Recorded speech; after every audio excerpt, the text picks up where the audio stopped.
Diana Magnay. And Diana, are Russian military officials giving you any more information about what they are doing, what they're trying to achieve in Ukraine? Well, I mean, we're seeing some releases from the Russian Ministry of Defense, but given what Stuart's just said, you know, you wonder whether it's worth what it's written on. They say that they are simply targeting Ukrainian military infrastructure, high-precision targeting of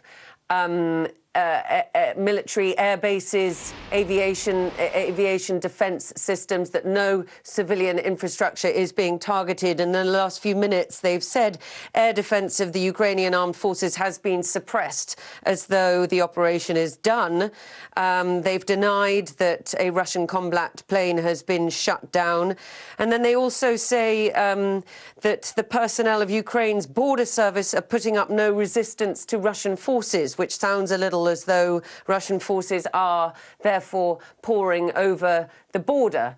But again, I have nothing more than that. And then military infrastructure of Ukrainian armed forces air bases rendered inoperable. Again, a suggestion that that part of their operation is done, that they have taken out essentially Ukraine's air defences, which means that they are then in control of the airspace. And of course, Russia has a much more powerful air force than Ukraine does, and it has had months to get its air force, to get its fleets, Black Sea Fleet especially, to get its military, more than half its armed forces, around the border with Ukraine for precisely this moment. And it's just extraordinary that it has come to this, which has been so signposted by the West for such a long time now, that Russia has denied over and over again to the faces of the world's diplomats. And I really wonder, when you look at the events of the last few days in Russia, actually whether even Vladimir Putin's closest advisors really knew that this was going to happen. I mean, we saw this extraordinary Security Council meeting called a couple of days ago, where essentially Vladimir Putin, seated miles away from his security chiefs, ritually humiliating one of them, the head of foreign intelligence, as though he was straight out of the Politburo. We've seen such extraordinary speeches from him recently. The one this morning announcing this special military operation, where he looked so full of vengeance and hate.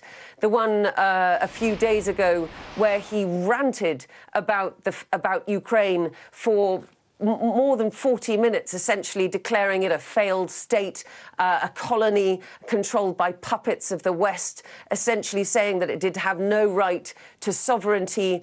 You know, this is a man whose grievances have been festering and bubbling for years. His anger at what he sees as NATO's aggression towards Russia, and he is letting them go. I spoke to someone the other day who's close to the Kremlin, who said there's no way that we'll go to war with Ukraine. It would make us an utter pariah. We would be worse than North Korea on the world stage. But that is what their president has done, and I think we can expect the toughest of sanctions on Russia now. And his justifications for this onslaught on a sovereign nation are just extraordinary and also utterly untrue. He says, you know, he's going in to protect people who've been subjected to bullying and genocide by the Kyiv regime for the last 8 years. That is absolutely not true. There is no genocide in Ukraine or in Donbass or in the region of Donbass that the separatists control. Yes, there has been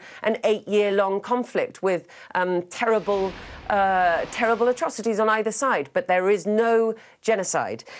He said that this was to protect Russia and our people. Now, he has handed out passports to 800,000 people in the separatist republics, so he can now claim that they are his people. The Ukrainian nation is no threat to Russia, and indeed, these are people who are brother nations. If you talk to lots of people in Russia, they do believe that they have a real affinity to their Ukrainian, to the Ukrainian population. A lot of them grew up in Ukraine. A lot of them have Ukrainian blood, but not that they don't believe that Ukraine is allowed sovereignty, which is clearly something that Vladimir Putin has has fabricated in his own mind. And yesterday here was the Defender of the Fatherland Day, a day to commemorate World War II. We have heard over and over again how Vladimir Putin harks back to World War II and the colossal losses that Russia sustained during that war. It seemed always extraordinary to me that a man who has made so much of Russia's suffering from that time could conceivably think of initiating a war which might bring large-scale casualties again in a neighbouring country, and which could spread, because even if NATO aren't going to get involved, this kind of situation is very dangerous, and missteps can happen, which is why the West has to be so desperately careful now as to what they do next. But it seems extraordinary that he would take this step. But I guess if you look back at his rhetoric, and if you remember that this was the man who launched an unbelievably brutal offensive on Chechnya at the beginning of his reign, in the early 2000s. Ever since then, the kinds of offensives that Russia has been involved with have been much more high precision, really. They've been smaller scale. Georgia, that was a 4-day war. Syria, that was a fairly limited operation, even though Russian forces are still there. We have yet to see how large scale this will be. But all that we do know is that Russia has done what the West have predicted for months. It has been a long build-up. It has been a long build-up since April last year when they started bringing their troops to the border. And it has felt to me in the last 10 days or so like a slow-motion car crash, but on a colossal scale, where Russia keeps denying that it's about to invade, but it doesn't withdraw its troops from the border after those exercises came to an end. It suddenly announces nuclear drills when the world security chiefs are meeting in Munich. Suddenly the Donbass start to evacuate their civilians. Those pictures run on Russian state TV. The propaganda machine goes into full drive, but only in the last few days. But it really does feel as though this was a decision made in Vladimir Putin's mind a long time ago. And I have no idea whether this is true, but I spoke to someone who said that he had close connections to the Defense Ministry the other day, and he said this was decided on a trip between Sergei Shoigu and Vladimir Putin, one of their trips last summer. We have no way of verifying that, but we have asked for weeks and months what is on Vladimir Putin's mind, and in the last few days we have been given a glimpse, and it is very ugly. It is very ugly, and Diana, he is now going to bring on Russia much more swingeing sanctions, one presumes. It's what the West have said they will do. And one also presumes, given that he's done what he's doing today, that he thinks those sanctions are bearable, are tolerable. Well, that is the thing. Sanctions have not deterred him in the past, and clearly those were much more incremental. They were phased gradually.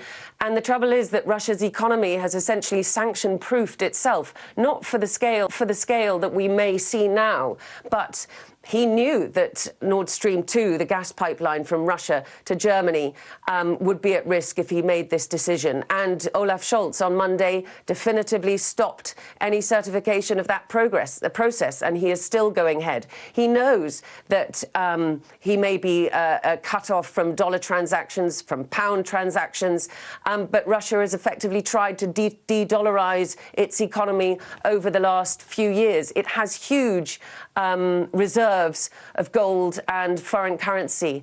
It has essentially tried as hard as it can to proof its economy and road test what kind of sanction scenarios might come into place. And those clearly have played no role in deterring Vladimir Putin. But then again, for all that he professes, it's not, he does not really care if his people get poorer, if they can't get their hands on the kind of technology that would mean that they were able to live similar lives to their counterparts in the West.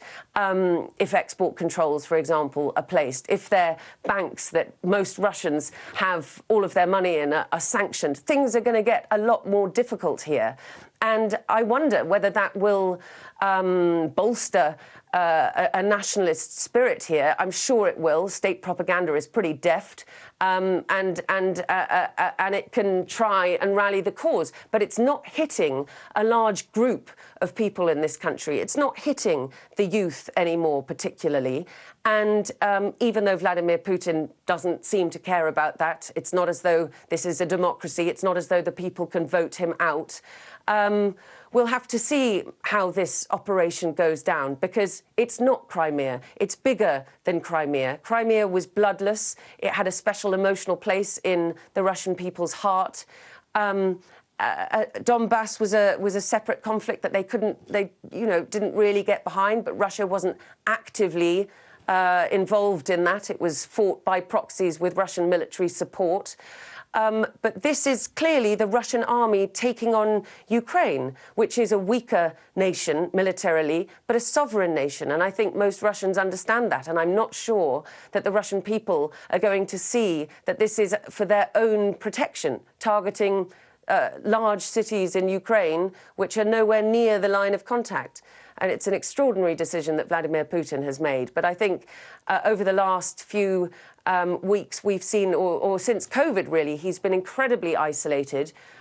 He's clearly been doing a lot of historical research of his own, painting a picture of grievance, of a sort of Nazification of Ukraine, which is absolutely not true. And he's spun this narrative for his country and possibly even for his own mind, where he thinks he's justified in this absurd and wrong attack on a sovereign nation next door. OK, Diana, thank you very much indeed. You are looking at a picture of Kyiv, the capital of Ukraine, and war has been visited upon this country, independent, sovereign country, neighbouring Russia. Well, Vladimir Putin, as you've been hearing from Diana, has chosen to attack this country.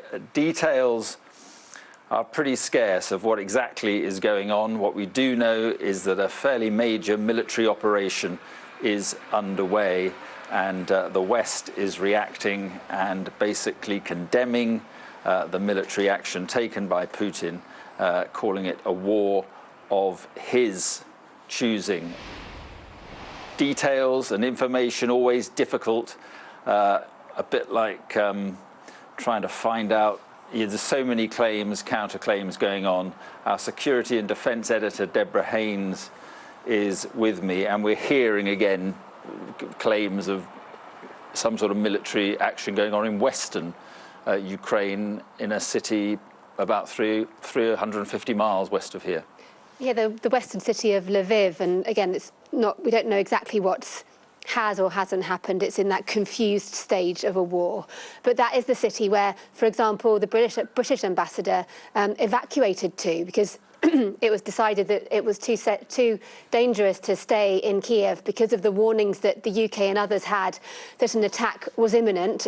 It's now underway. So she moved there last week with a small core of staff that had remained in Ukraine despite this escalating crisis, because that's where it's believed to be safe. And a number of families as well have moved, for example, children and maybe the mothers or older people moving to Lviv. There hasn't been a mass evacuation at all of this city or other cities, despite the rising warnings about the imminence of an attack. But the idea that there could be something going on in Lviv as well, we'll need to wait and see and confirm what exactly is or isn't happening. But it is a confused picture. These events, at the moment, it does seem that it was, when you talk about attacks and explosions on Kyiv, it seems that it was from a distance. There's no sense of troops actually on the ground or anything like that yet.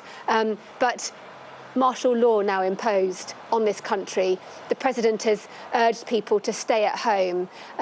They were waking up this morning to this horrific reality of their neighbour, their much larger, more powerful neighbour, launching this attack on them. And the president saying that they will be defiant and they will win, but clearly it's a huge challenge and they are outmatched in terms of Russia's firepower. Are they in any position to defend themselves if, and I say if, it is a major invasion of this country? Well, the most potent part of Ukraine's armed forces are down headquartered in the east of the country, because that's where Ukraine has been fighting a war with Russia-backed separatists for 8 years now. And so there is that line of contact in the east which separates those two separatist-backed, or separatist-held rather, regions that Russia has declared now as being independent, or recognised as independent. And so they are the most well-trained, well-skilled, well-equipped, including with British anti-tank weapons, part of Ukraine's armed forces. And so any attack, were it to be successful by Russia, would need to encircle those forces in the east, prevent them from being able to move to defend the capital, for example, and then to decapitate, to use a military phrase, the command and control centres which are here around the capital, which is the sort of the hub where the commanders will be giving orders to their people on the ground, and also the logistics chain, supply chain is so crucial for a military to be successful. If they run out of ammunition and other supplies, then they will be overrun. And so clearly that will be the kind of thinking that Russia will be going through if they are really planning this full-scale attack. Deborah, thank you very much indeed. It is very clear that a serious war is underway in this country as Vladimir Putin launches his military operation in Ukraine. And if we can just see a map now, that is the you can see how long the border with Russia is, and you can see the Donbass region down there in southeast Ukraine, on which this has largely centered, has been the justification, if you like, that Vladimir Putin has used. Two separatist states down there, separatist pseudo-republics that have declared independence, and Vladimir Putin signed those decrees a couple of nights ago, and then ordered his troops into that region.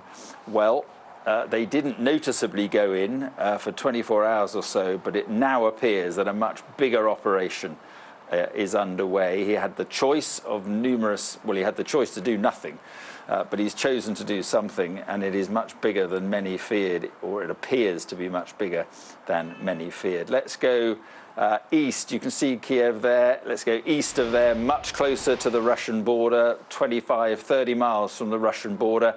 John Sparks is there in Ukraine's second biggest city. John, what are you seeing and hearing? Good morning, Mark. Yeah, the sun is coming up here in Kharkiv, but we are very much in the dark about what Vladimir Putin is planning to do, what the Russian military is planning to do in terms of their strategy, their strategic objectives, their territorial ambitions here. And we are very close to the border, just 20 miles from the Russian border. The Border Guard Service of Ukraine has put out a statement saying that they are engaged with Russian forces in the Kharkiv region. And we have heard from the General Staff of the Ukrainian Armed Forces saying they are experiencing intensive shelling of their units in the east, rocket bomb strikes, including here in Kharkiv. But I have to say, we are very, very close to the border, but we cannot hear and we cannot see anything that would denote that type of military activity so close to the city. And it is a big city, 1.5 million people. We did hear at around 5 a.m. this morning an artillery barrage, and we have heard occasional thuds since then. We've also heard a air defense barrage as well go up just above us about an hour ago. But, you know, it's very strange, surreal scenes here. It appeared that people were going back to work as normal. A few hours ago, at least, we could see children going to school, the buses and the trams continuing as normal. It's become more quiet now, and I'm just going to step out of the frame. We are right in the center of the city. I think you can see the grandiose Stalinist city hall in the background. There are a few people around. Zelensky's government, the Ukrainian government, has declared martial law. People are supposed to stay at home, but As you can see, there are still people out there, pedestrians walking around. There is some traffic. We did see one police car come roaring through here with a megaphone blasting, and people began to run towards a nearby Kyiv. And I think, interestingly, we don't know much about what the Russian military is doing at the moment. We don't know much about what the Ukrainian armed forces and the border guards are doing either. They have no real sign here in the middle of Kharkiv. This is, again, the second largest city in Ukraine. We're very close to the border. If there is fighting on the border, we should be able to hear it.